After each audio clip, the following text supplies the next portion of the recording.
மதராசி படம் எப்படி இருக்குது அப்படிங்கிறது தான் இந்த வீடியோவில் நம்ம பார்க்க போகிறோம்.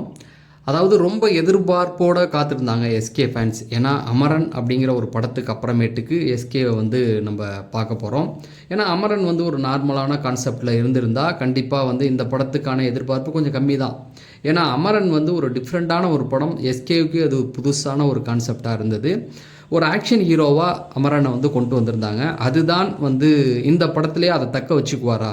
ஏன்னா ஏஆர் முருகதாஸ் அப்படின்னும் பொழுது கண்டிப்பாக ஒரு ஆக்ஷன் சீக்வன்ஸ் நிறையாவே வச்சுருப்பார். அதனால எஸ்கே தன்னை காப்பாற்றிக்குவாரா அப்படிங்கிற ஒரு எதிர்பார்ப்பு இந்த பக்கம் இருந்தது. இந்த பக்கம் ஏஆர் முருகதாஸ் தொடர்ந்து பல சர்க்கிள்கள், அந்த சர்க்கிள்களுக்கு அப்புறம் அவரை யாருமே கை கொடுக்கல. அப்போ எஸ்கே கை கொடுத்துருக்காரு. ஸோ முருகதாஸும் தன்னை காப்பாற்றிக்குவாரா அப்படிங்கிற 2 கேள்விகள். படத்துக்கு பார்த்தீங்கன்னா ஹைப்பு ரொம்ப பெருசாலாம் கொடுக்கல. கடைசி 2 நாளில் தான் படத்துடைய ஹைப் ஏறினுச்சு. ஆடியோ லான்ச்சுக்கு அப்புறம் தான். அதுக்கு முன்னாடி வரைக்கும் பார்த்தீங்கன்னா ஒரு பெரிய எதிர்பார்ப்புலாம் கிடையாது. நம்ம அமரனை கம்பேர் பண்ணோம் அப்படின்னு பார்த்தீங்கன்னா பெரிய அளவில் எதுவுமே பண்ணலை. ஏன்னா மக்களுக்கு எல்லாருக்குமே தெரிஞ்சிருச்சு இது. ஏன்னா பல இயக்குநர்கள் தொடர்ந்து அடி வாங்கிட்டே இருக்காங்க.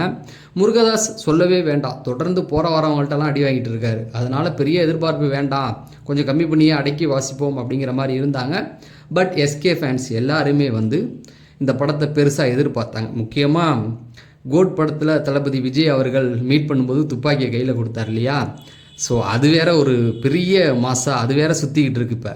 ஸோ அதெல்லாம் காப்பாற்றிக்கிட்டாரா அப்படின்னு கேட்டிங்கன்னா கண்டிப்பாக காப்பாற்றிக்கிட்டாரா அப்படின்னு சொல்லலாம். காப்பாற்றிக்கிட்டது எஸ்கே.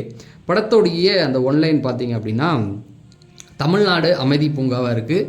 இந்த அமைதி பூங்காக்குள்ளே துப்பாக்கி கலாச்சாரத்தை கொண்டு வரணும். அது வட இந்தியாவிலேருந்து பிளான் பண்ணி இங்கே கொண்டு இறக்குறாங்க. ஸோ இந்த துப்பாக்கி கலாச்சாரம் வருது. இதுக்கும் எஸ்கேவுக்கும் ஏதாவது சம்மந்தம் இருக்கா அப்படின்னு கேட்டிங்கன்னா கண்டிப்பாக கிடையாது. இது இங்கே வருது அப்படின்னா என்ஐஏ அது அவங்க தடுக்கணும்னு நினைக்கிறாங்க. ஸோ அவங்களுக்குள்ளே நடக்கிற ஒரு வார். இதில் எஸ்கே எப்படி சிக்கினார், அதுக்கப்புறம் அந்த துப்பாக்கி கலாச்சாரத்தை கொண்டு வந்தாரா தடுத்தாரா அப்படிங்கிற வழக்கமான ஒரு கதை தான். கதையில் பல ட்விஸ்டெல்லாம் வச்சு முருகதாஸுக்கே உரிய அந்த பாணியில் எஸ்கேவுடைய ரசிகர்களுக்கு பிடித்த மாதிரி இதை கொண்டு சேர்த்துருக்காரு. இந்த படத்தோடைய மெயின் பலம் அப்படின்னு பார்த்தீங்கன்னா எஸ்கேவை சொல்லலாம். தனக்கு கொடுத்த அந்த கேரக்டரை மெனக்கெட்டு ரொம்ப சூப்பராகவே பண்ணியிருக்காரு. இன்னும் இந்த படத்தை டீப்பாக பார்த்தோம் அப்படின்னா இந்த கதை எஸ்கேவுக்காக உட்காந்து எழுதியிருந்தாரோ அப்படிங்கிற மாதிரி ஒரு டவுட் வரும். ஏன்னா முருகதாஸ் எப்போதுமே கதை எழுதி ஹீரோவை கூட்டு வரவர் தான். இந்த கதையை எஸ்கேவுக்காக எடுத்துகிட்டு வந்தாரோ அப்படிங்கிற மாதிரி இருக்கும். ஏன்னா எஸ்கே மாதிரி ரொம்ப காமெடி அழகாக போகிற போக்கில் பண்ணுற ஹீரோ அங்கே கிடையாது, ரொம்ப கம்மி தான். அதே சமயத்தில் ஆக்ஷன் கொஞ்சம் வெகுளித்தனமாக கொஞ்சம் கிறுக்கு மாதிரி பண்ணுறக்கூடிய இந்த எல்லா விஷயத்தையும் பார்க்கும்பொழுது இது எஸ்கேவுக்காக எழுதப்பட்ட ஒரு கதை தான் அப்படிங்கிறது நல்லாவே தெரியுது. ஸோ எஸ்கே அதுக்கு எல்லாத்துக்குமே தன்னை தகுதிப்படுத்திக்கிட்டார் அப்படின்னு சொல்லலாம். இன்னும் ஓப்பனாக சொல்லணும்னா நான் சாவ போகிறேன் இந்த அபிராமி அந்த கான்செப்ட் மாதிரி போகிற ஒரு இடமும் இருக்கும்.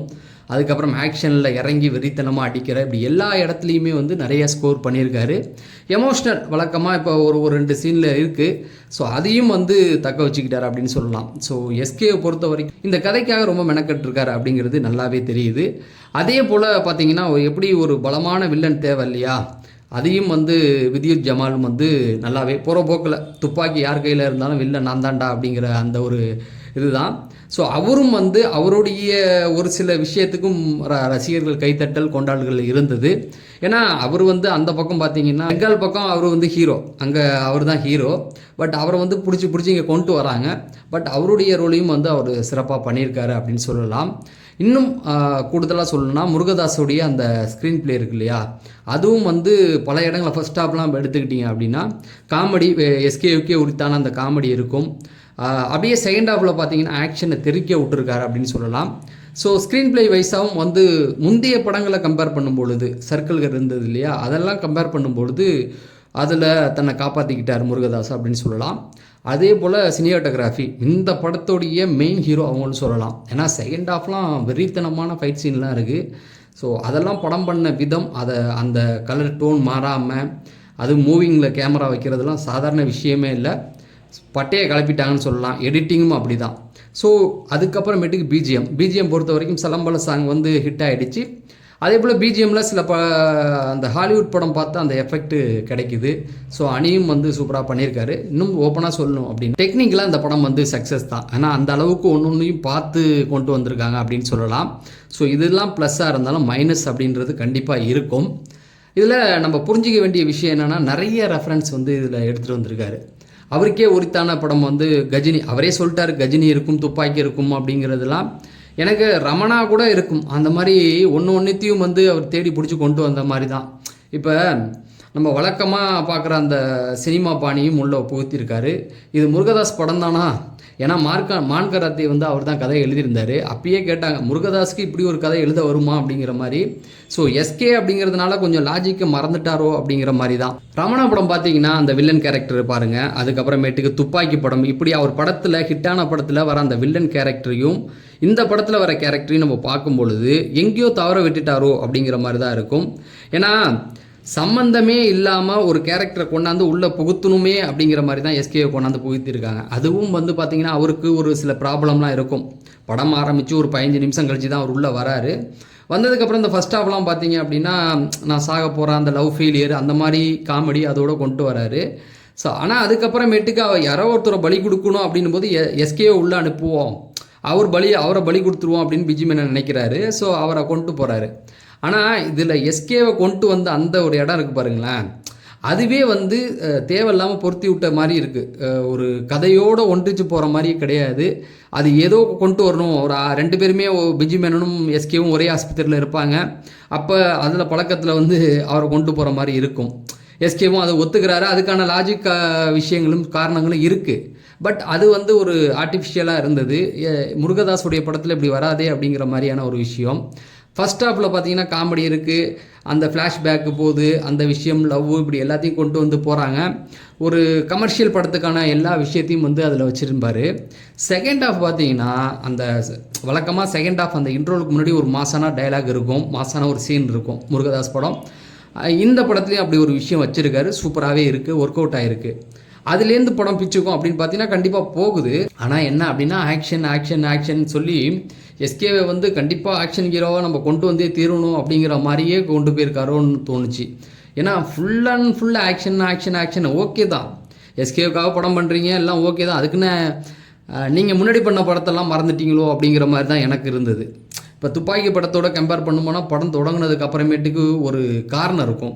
ஒரு 12 இடத்துல வந்து பாம் பிளாஸ்ட் நடக்க போகுது, அதை கண்டுபிடிச்சி அழிப்பார், வில்லன் உள்ளே வருவார். அப்போ டைரெக்டாக வில்லனும் ஹீரோவும் வந்து ஒன்று மோதுற அந்த மாதிரி போகும். ஆனால் இதில் அந்த மாதிரியான ஒரு லாஜிக்கே கிடையாது. அது பாட்டுக்கு போகுது. ஏன்னா ஏஆர் முருகதாஸ் படம் அப்படின்ற போது நமக்கு ஒரு எண்ணம் போகும்ல, அவர் இப்படி பண்ணுவார் அப்படி பண்ணுவார், அதை எல்லாத்தையும் தூக்கி உடைச்சிட்டாரு. செகண்ட் ஹாஃப் ஃபுல்லாக ஆக்ஷன் தான். ஸோ ஆக்ஷன் பிரியர்கள், இது எஸ்கேவுடைய படம் இல்லையா, குழந்தைகள் பார்ப்பாங்க, ஃபேமிலி ஆடியன்ஸ் வருவாங்க அப்படிங்கிறதெல்லாம் வந்து முருகதாஸ் வந்து தூரம் வச்சுட்டாரு. அதுக்கு வந்து நான் ஃபஸ்ட் ஹாஃப் வச்சுக்கிறேன், செகண்ட் ஹாஃப் வந்து ஃபுல்லாக ஆக்ஷனில் கொண்டு போகிறேன் அப்படிங்கிற மாதிரி கொண்டு போயிட்டார். ஸோ அதுக்கப்புறமேட்டுக்கு பார்த்தீங்க அப்படின்னா விஜய் ஒரு ரெஃபரன்ஸ் துப்பாக்கி இருந்தது அப்படின்னு பார்த்தீங்கன்னா நேர்கொண்டை பார்வை படம் இருக்கு இல்லையா, அது ஒரு ரெஃபரன்ஸ் மாதிரி தூக்கிட்டு போயிருக்காங்க. என்னென்னா கிளைமேக்ஸில் வந்து அவருக்கு ஒரு பிரச்சனை ஒன்று இருக்கும், அதை நீங்கள் படம் பார்த்து தெரிஞ்சிங்க. அந்த மாத்திரை அவர் எடுத்துக்கலைன்னா அவர் வெறித்தனமாக மிருகமாக மாறிடுவார், அடித்து வேட்டையாடிடுவார் அப்படிங்கிற மாதிரிலாம் சொல்கிறாங்க.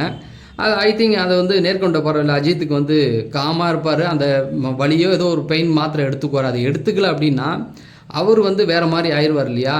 அது அஜித்துக்கு வந்து பக்காவாக ஆப்டான ஒரு இடம். அது வந்து தலை ஃபேன்ஸ் எல்லாருமே கொண்டாடுவாங்க, அவர் பண்ண அது ஏற்றுக்கப்படும். பட் இந்த படத்துலேயும் அதே மாதிரி கிளைமேக்ஸில் வச்சுருக்காங்க. அது எஸ்கேக்கு அப்படின்னும் போது எடுபடலை. ஏன்னா எஸ்கே இன்னும் பயணிக்கணும் அப்படிங்கிறதான் அது அவர் பண்ணுற 2வது ஆக்ஷன் படம். இந்த 2வது ஆக்ஷன் படத்தில் அவர் அந்த டேப்லெட் எடுத்துக்கலைன்னா மிருகமாக மாதிரி வெறித்தனமாக வேட்டையாடுவார்ன்றது வந்து இது வரைக்கும் காமெடி கொஞ்சம் கமர்ஷியலுக்குள்ளே வந்தவரை போய் இப்படி வெறித்தனமாக இறங்கி அடிக்க தொடுறது வந்து அதுவும் முருகதாஸ் படத்தில் இருந்தது கொஞ்சம் ஏற்றுக்க முடியாமல் தான் இருக்குது.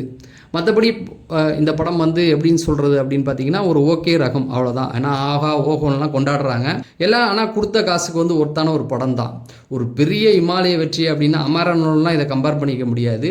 ஏன்னா இதில் ஆக்ஷனும் இருக்குது, ஆக்ஷன் ரொம்ப அதிகமாகவே இருக்குது, தேவைக்கு மீறிய ஆக்ஷன் இருக்குது. சிவகார்த்தியனுக்கு தேவையான விஷயங்களையும் உள்ளே வச்சுருக்காரு, அதையும் இல்லைன்னு சொல்லக்கூடாது.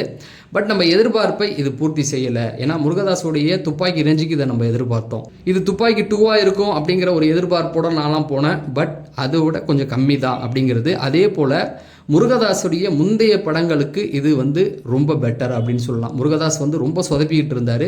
பட் இந்த இடத்துல எஸ்கே வச்சு ஒரு ஆப்பர்ச்சுனிட்டி கிடைச்சிருக்கு, அதை கரெக்டாக யூஸ் பண்ணிக்கிட்டாரு அப்படின்னு சொல்லலாம். ஸோ தொடர்ந்து இந்த மாதிரியான சினிமா சார்ந்த அப்டேட்டுகளை தெரிஞ்சுக்கணும்னா நம்ம சேனலை சப்ஸ்கிரைப் பண்ணுங்கள் அப்படின்னு சொல்லி நான் விடைபெறேன். நன்றி, வணக்கம்.